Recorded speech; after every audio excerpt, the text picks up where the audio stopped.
Para të mëngjesit në një lokal në Kamës, do të mësojmë shumë detaje nga kolegu Igli Qelmeta. Igli, përshëndetje, çfarë ka ndodhur? Përshëndetje Klevin, një lokali në Kamës i është vënë 3 tol në orët e para të mëngjesit.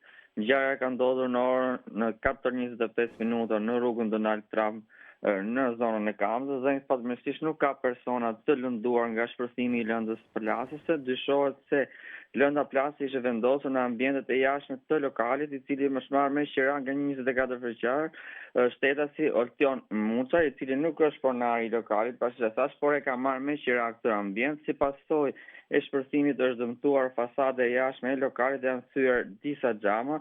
Grupi hetimor po punon për sqarimin e rrethanave të ngjarjes dhe identifikimin e autorëve dhe deri në këtë moment kanë sekuestruar kamerat e sigurisë në zonë dhe kamerat e ambientit të marrë me qira nga 24 vjeçari Oltion Muça. Gjithashtu është marrë në pyetje të 24 vjeçari nëse ka pasur konflikte të mëparshme. Deri në këtë moment grupi hetimor po bën këshyrjen e kamerave të sigurisë për të parë se cili ka qenë ky person që ka vendosur lëndën plase në ambientet e jashtme të këtij lokali, pra në zonën e Kamës, në rrugën Donald Trump, rreth orës 4:25 minuta dhe fatmirësisht nuk ka persona të lënduar, por vetëm dëme materiale. Igli, 24 vjeçari, ka precedent mëparshëm penal?